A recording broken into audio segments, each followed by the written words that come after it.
Hi guys, sorry to interrupt your viewing, but please subscribe to the channel and like this video. Thank you. If you have ever spent years breaking your back for people who barely look up when you walk into the room, you are about to feel this story deep in your gut. I am not talking about a few missed thank yous or a birthday card forgotten here and there. I am talking about a lifetime of grinding, sacrificing, swallowing your pride and your dreams, only to get a nod or, if you are lucky, a grunt in return. That was my normal. That was my family. My name is Sarah, and if there is one thing you should know about me, it is that I do not give up easily. Maybe that is the accountant in me, the part that double-checks receipts, color-codes the fridge, and makes sure every last decimal is right where it should be. I live alone, no husband, no kids, unless you count my dying aloe plant, which frankly has shown me more appreciation than most people ever did. My apartment is small but neat, one of those old ones where the walls are so thin you can hear your neighbor sneeze 3 units away, but it is mine. I have worked every day since I was 17, because that is what you do when you are raised by people who preach about earning your keep before you even hit puberty. My parents, Ron and Linda, were old school in the worst possible way. Emotions were considered a weakness in our house, something you hid away like dirty laundry. Love was doled out like rations in a famine. You got a tiny taste once in a blue moon, just enough to keep you starving for more. But loyalty? Loyalty was demanded like oxygen. You owed it to them, they said, because they gave you life. Never mind the emotional bruises or the way they would ice you out for weeks over minor mistakes. You were supposed to be grateful. You were supposed to give everything you had and ask for nothing back. Jake, my brother, came 5 years after me, and from the minute he was born, it was like the sun rose and set on his little blonde head. He could do no wrong. Even when he got suspended from school for stealing, even when he crashed his first car because he was drunk off his ass at 17, even when he blew through every cent they loaned him for business ideas that always flopped. Jake was the golden boy, and if you pointed out his flaws, you were just jealous, just bitter, just not supportive. I used to tell myself it did not bother me, not really. I had my own life. I had my goals. I had my independence. But deep down, some stubborn part of me still wanted to prove I was worth something to them. Maybe if I worked harder, achieved more, sacrificed just a little extra, they would finally see me. That is how they got me with the house. I was 29 when the first call came. Dad's voice was tight, stressed. Mortgage payments were piling up. Medical bills were eating their savings. Mom's hours had been cut at work. They were just a little behind, they said. They just needed a little help. I did not even think twice. I started covering the payments every month, telling myself it was temporary, that things would get better, that they would catch up and take it back over. Months turned into years. Years turned into a decade. No one offered to reimburse me. No one even really said thank you. It was just expected now. Sarah will take care of it. Sarah will fix it. Sarah always does. Meanwhile, Jake floated from job to job, lived rent-free in the basement for 2 years, then borrowed $5,000 from Dad to start a landscaping company that never landscaped a damn thing. He showed up for Christmases with new girlfriends every year, flashing tattoos he could not afford and grinning like the king of the world. And my parents would just beam at him like he had walked on water to get there. There were days when the resentment sat heavy in my chest, an ugly knot that refused to loosen. I watched friends buy houses, take vacations, fall in love, build families. And me? I was scrimping on groceries, passing on weekends away, just to keep that roof over my parents' heads. Because somewhere, buried deep in all that bitterness, I still loved them. Or maybe I just wanted their love so badly I was willing to bleed for it. I should have known better. But when you grow up starving for something, even crumbs look like a feast. I never told them, but after about year 3, I made sure to quietly put my name on the deed. It was easy. Dad did not read half the paperwork he signed when it came from me.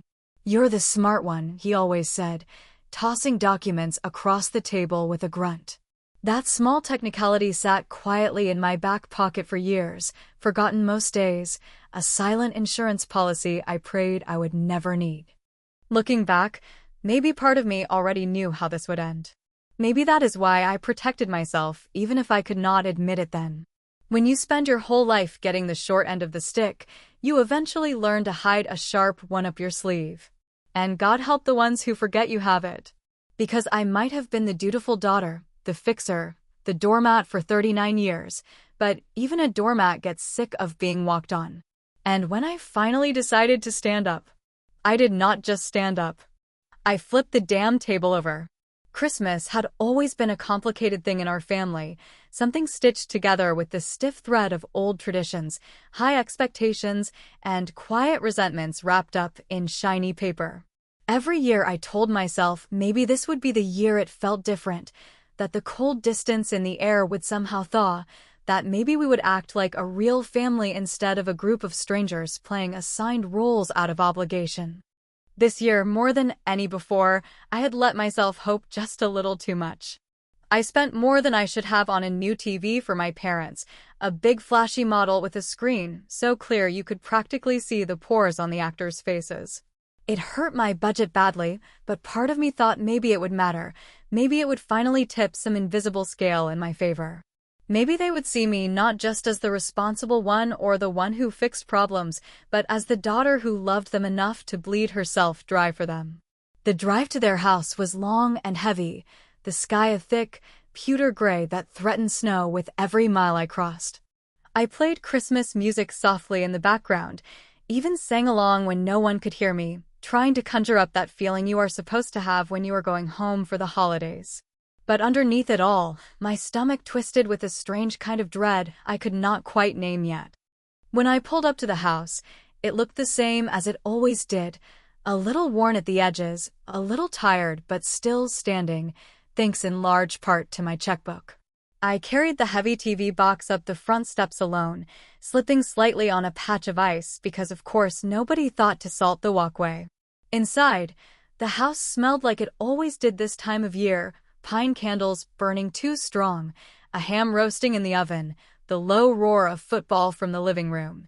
Mom was bustling around the kitchen, snapping at Dad about something small and stupid, while Dad grumbled back without looking up from the TV. Jake was already there, sprawled across the good couch like he owned the place, cracking open a beer and tossing the empty cap onto the floor without a second thought. He gave me a lazy grin when I walked in, and for a second, I almost turned around and left. But I didn't. I set the TV down by the tree, which was drooping a little to one side, like it had given up halfway through December, and forced a smile onto my face. Dinner was the same as it always was, tense small talk, passive-aggressive comments, and Mom loudly praising Jake for every tiny thing he had managed to do since the last holiday. He had, apparently, held down a part-time job for a whole 2 months, and you would have thought he cured cancer from the way they went on about it. I mostly kept my mouth shut, sipping on my wine and counting the minutes until it would be socially acceptable to leave. At one point, trying to join the conversation, I joked that I had been paying their mortgage for almost 15 years, or maybe 18. Math was never my strong suit, I said with a laugh that sounded fake even to my own ears. Dad gave a grunt that might have been amusement or dismissal. It was hard to tell the difference after all these years, and Jake laughed a little too hard, the kind of laugh that feels more like a slap. After dinner, it was time for presents. Mom bustled around handing out the smaller gifts first, socks, a few candles, a scarf that smelled faintly of mothballs, and then said, in a voice trembling with excitement, "We have one more very special gift this year." She and Dad disappeared into the back room and came out carrying a giant box, easily 5 feet tall, wrapped in red foil paper with an absurdly large bow on top. They set it down in front of Jake, whose eyes lit up like a little boy's on Christmas morning. As he tore into the paper, Mom dabbed at her eyes with a tissue, and I felt my stomach drop even though I had no idea why yet. Inside the box was a cheap, plastic sold sign, the kind realtors stick in front lawns, and a set of keys tied together with a red ribbon. Jake looked confused for half a second before Mom clapped her hands together and said, "We're giving him the house. He deserves it more. He's been through so much." For a second, the world tilted sideways. I could hear the blood rushing in my ears, louder than the Christmas music still playing in the background. My mouth opened, but no words came out. I sat there frozen, watching Jake grin like he had just won the damn lottery, while Mom and Dad beamed at him like he was some war hero come home at last. I felt my fists clench under the table, nails digging into my palms so hard it hurt, but I did not move. I did not say a word. I smiled because that was what was expected. I smiled because if I opened my mouth right then, I might have said something I could never take back. Deep inside, something cold and sharp twisted itself around my heart, and I knew with a clarity that almost scared me that this was not over. Not by a long shot. There is a strange thing that happens when you realize the people you have spent your whole life trying to please were never really rooting for you at all. It is not anger that hits you first, not sadness or even disappointment, but something colder and heavier. Like a frozen hand pressed against your spine, and you just go numb. Sitting there at that wobbly old dining room table, the cheap tinsel garlands drooping from the ceiling, the air thick with the smell of overcooked ham and broken promises, I felt that frozen numbness settle deep in my bones. I smiled so wide I thought my face might crack and clapped politely along with everyone else as Jake held up the keys like he had just won a car on a game show.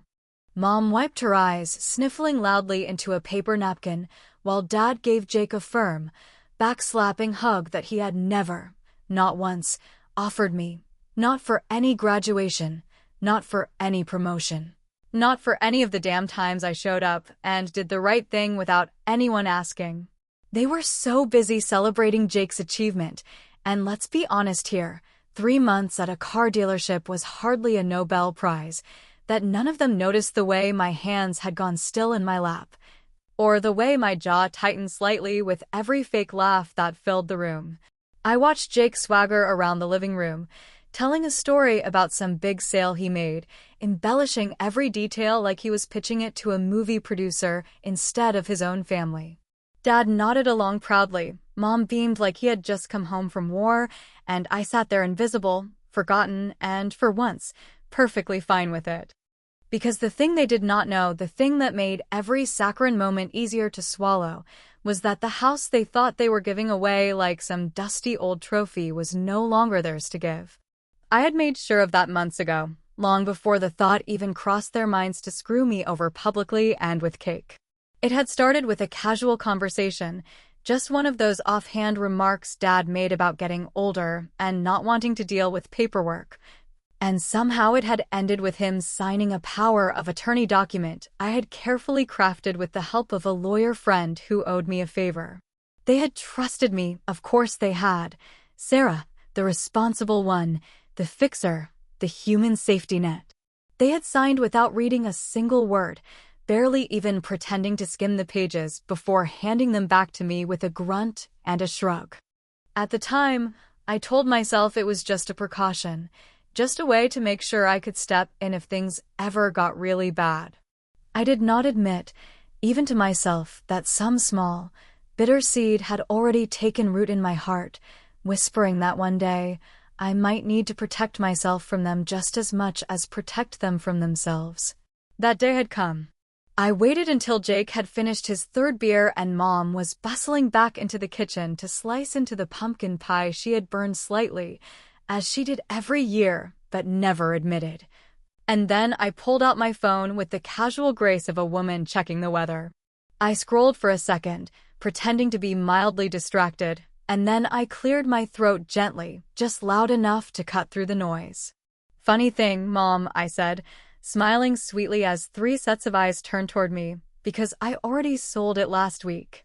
There was a bead of silence, so pure and perfect you could have bottled it. Jake blinked first, his brain clearly struggling to process what he had just heard, while Mom's smile froze halfway between her cheeks and her ears. Dad sat back in his chair, eyebrows knitting together like he had just heard someone speaking a foreign language. I continued, tapping lightly at the screen. I listed it a few months back. Market's been hot, you know? Got a great offer. Signed all the papers last Friday. Closing's in 2 weeks. Thought I mentioned it.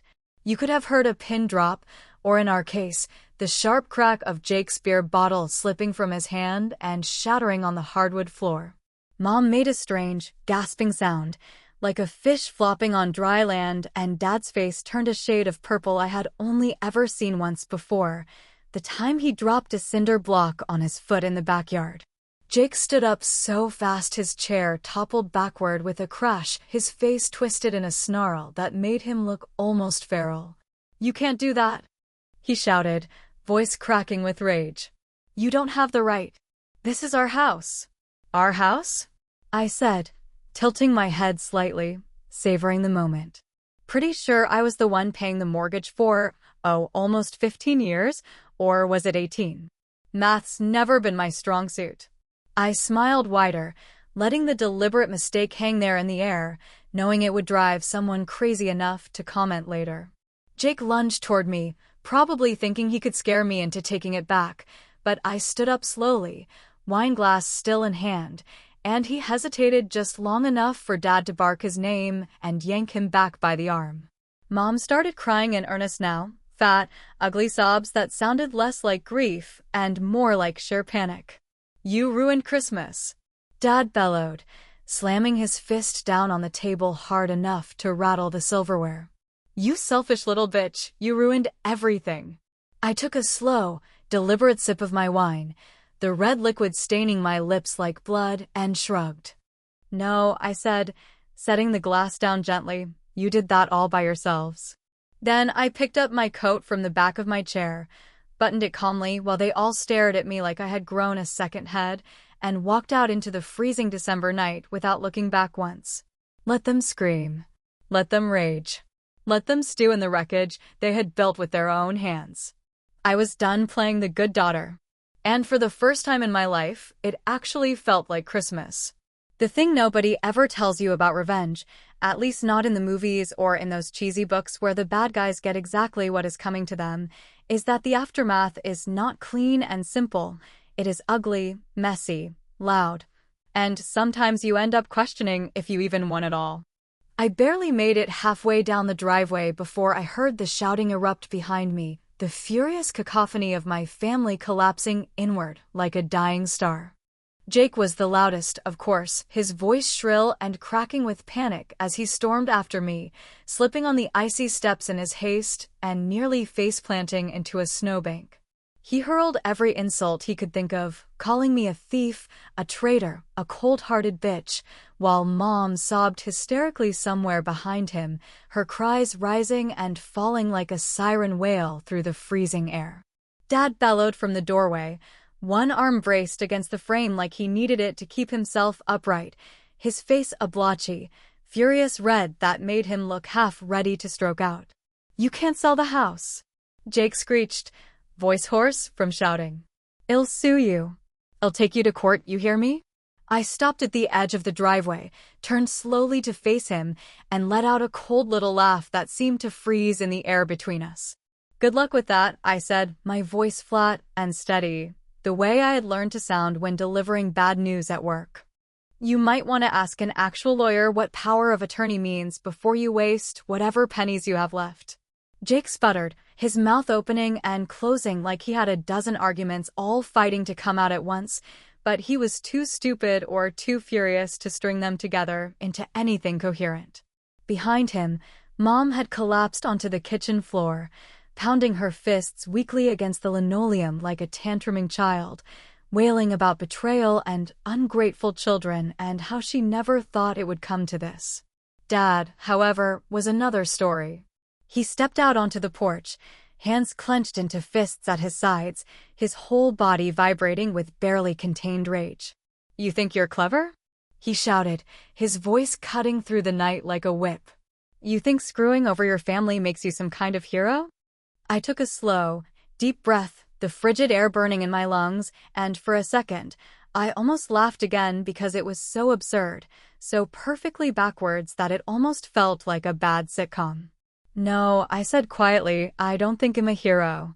I just finally stopped being your damn ATM. Dad's face twisted, the words landing like a slap, and for a second I thought he might actually come down those steps after me. Instead, he pointed one thick finger at me, his voice shaking with fury. You're dead to me, he spat. You hear me? Dead. You're no daughter of mine. It should have hurt more than it did, hearing that final nail hammered into the coffin of whatever twisted relationship we had managed to keep staggering along all these years. But instead, I felt something inside me quietly snap free, like a rope that had been holding me underwater finally giving way. I smiled again, but there was no humor in it. Funny, I said, because you stopped being a father to me a long time ago. Then I turned on my heel, my boots crunching through the fresh snow, and kept walking without looking back. I got into my car, slammed the door shut, and sat there for a moment with my hands trembling slightly on the steering wheel, listening to the sound of my own breathing and the distant, muffled chaos still spilling out of the house behind me. Before I put the car into gear, I pulled out my phone one last time. There was one more thing I needed to do, something I had been planning for weeks, but had not quite had the nerve to pull the trigger on until now. I logged into my bank account, checked the balance from the house sale, still sitting pretty, untouched, and wired half of it into a retirement account I had opened in my name only, far away from their grubby, entitled hands. They would not get another penny out of me. Not now. Not ever. You thought you could treat me like an ATM forever? I muttered to the empty car, my breath fogging up the windshield. Hell no. As I pulled away from the curb, the house shrinking in my rearview mirror, I could not stop the wave of emotions that crashed over me, relief, guilt, anger, sadness, all tangled together in a storm that left me feeling raw and hollow. Had I gone too far? Was it really revenge, or was it just survival? Was there even a difference anymore? Dad's voice echoed in my head, that bitter snarl about family and sacrifice. Family is supposed to sacrifice, he had said, like it was some holy commandment carved into stone. I gripped the steering wheel tighter, blinking hard against the sting in my eyes, and whispered back, maybe you should have tried it once. The snow fell harder as I drove, thick and blinding, the kind of storm that makes you lose track of where you are until all the familiar landmarks are swallowed up in white. I thought about pulling over, about taking a moment to cry or scream, or just sit in the stillness, but something inside me kept pushing forward, stubborn and wild, refusing to stop. At the end of their street, I paused at the stop sign, hand hovering over the blinker, and for the first time all night, I allowed myself a single, fleeting glance back toward the house. The lights were still on, warm and golden against the snow, a sharp contrast to the cold that had seeped into every crack between us. Then I turned away, pressed my foot down on the gas, and disappeared into the night without another word. It is a strange thing how time moves after a storm like the one I created, how the days fold into each other without the usual anchors of old routines or familiar voices calling to check if you are coming for Sunday dinner, even if those calls always carried an undertone of expectation rather than real warmth. In the months that followed the night I walked away from my family, life did not so much heal as it simply moved forward, stubbornly, like a river carving a new path after the flood. Jake, unsurprisingly, crashed and burned faster than anyone could have predicted, even by his usual spectacular standards. Without the house to hide in and no parents to bail him out at every stumble, he floundered. The last I heard through the small-town gossip mill, because no matter how far you try to outrun it, small towns have a way of whispering your name behind your back. Jake had filed for bankruptcy, burned through whatever little goodwill he had left, and was sleeping on the couch of some equally broke friend who still believed his get-rich-quick schemes were just one investor away from making them millionaires.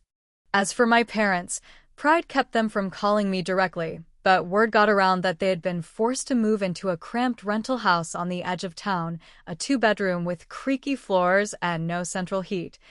A far cry from the home I had spent a decade keeping afloat. I pictured Dad stomping around, Furious at the drafty windows and Mom trying to hang up the same old, faded family portraits as if clinging to those frames could somehow rebuild what they had lost. Part of me wanted to feel sorry for them, to mourn the hollowed-out shell of what once was, but another part, the part that had bled and bruised and begged for scraps of love, felt nothing at all. Meanwhile, I moved into a new apartment, a place that smelled like fresh paint and possibility, with windows that caught the morning sun just right and floors that creaked in a way that felt like a heartbeat, not a complaint. It was not fancy, not by any means, but it was mine, truly mine, bought and paid for with money I had earned and fought for without apology. I bought a dog, a scruffy little mutt from the shelter with one ear that flopped the wrong way and a tail that wagged so hard it seemed like it might fly right off his body. I named him Lucky because even though it felt cheesy, it also felt right, and for once, I decided I was allowed to be a little cheesy without judgment. Travel plans became my new addiction. I filled my calendar with places I had always dreamed of seeing but never dared to imagine were within reach. Italy, where the streets smelled like bread and wine and old stories. The coast of Maine, where the air tasted like salt and second chances. National parks where the silence was so vast and pure it almost made your ears ring. Every trip was a tiny rebellion, a way of telling the world, and myself, that I was more than the sum of the duties I had carried for so long. And yet, even with all the newness, even with the freedom that stretched out before me like an endless open road, there were nights when I felt the ache of absence so sharply it nearly knocked the breath from my lungs. You do not spend 40 years tethered to people, even in dysfunction, and walk away without leaving a part of yourself bleeding on the floor behind you. One evening, standing barefoot in the cold sand of a deserted beach just before sunset, I whispered the question I had been too afraid to ask until then. Was it worth it? The waves rolled in, gentle and unbothered, offering no answer, just the steady pull of the tide against the shore. The thing nobody tells you is that doing the right thing does not always feel good. Sometimes doing the right thing feels like betrayal, feels like breaking your own ribs to get out of a cage you barely realized you were locked inside. Sometimes freedom tastes like loneliness, sharp and bitter on your tongue, and you wonder if maybe you were better off shackled, better off weighed down by the familiar chains.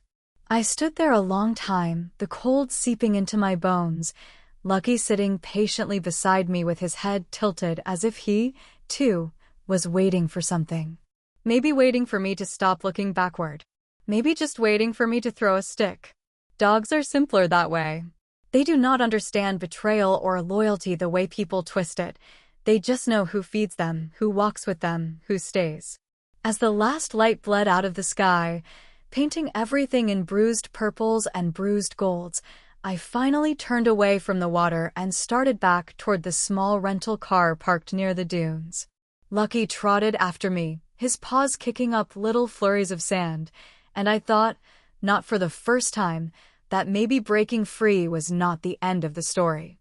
Maybe it was just the middle, messy and complicated and full of questions with no clean answers.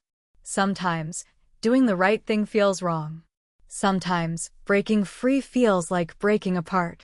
But in the end, maybe freedom is just a different kind of lonely, one you choose instead of one you are shackled to. And maybe, just maybe, that is enough.